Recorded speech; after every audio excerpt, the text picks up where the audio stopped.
ஓம்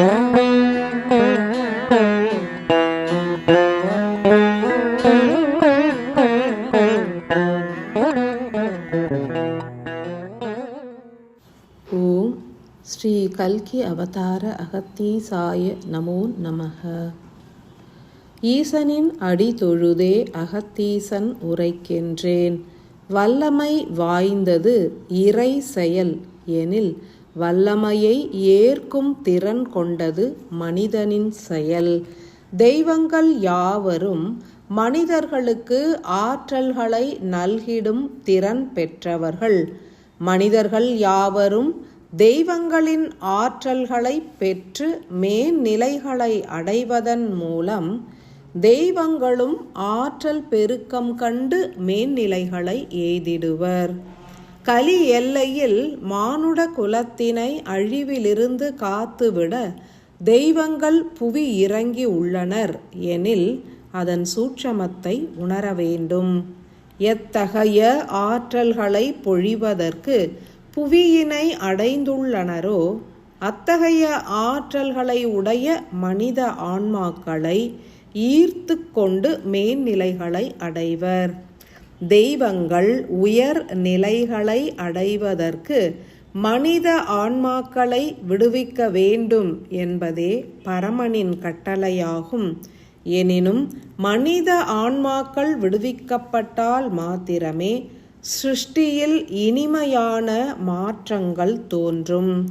மனிதர்களை படைக்கும் பிரம்மா உடல்களின் தன்மைகளை மாற்றியே அமைப்பதில்லை. எனினும் மூளையின் திறன் செயலை மாற்றியே அமைத்திடுவார்.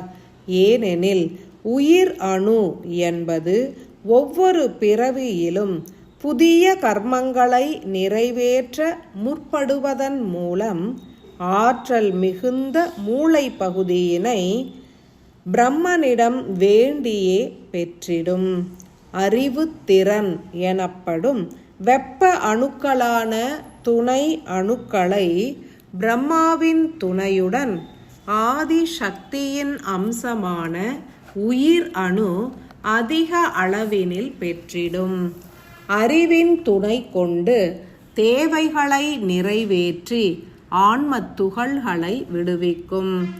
இறுதியில் பிரம்மாவின் துணை கொண்டே ஆன்மா எனும் ஆதி சிவனையும் சென்று அடையும். ஆத்ம காயத்ரி நோன்பு ஏற்போருக்கு பிரம்மாவின் பூரண துணை கிட்டும். சாரதா தேவி வழங்கிய திருஞானம் நூலின் மூலம் பிரம்மலோகம் எனும் உள் மூளை சுரபியினை குறித்து அனைவருமே அறிந்திடலாம். ஆத்ம காயத்ரி நோன்பு ஏற்று மந்திரத்தை தீவிரமாய் உருவேற்றுபவர்களின் பிரம்ம சுரபியானது திறவு கொள்ளும்.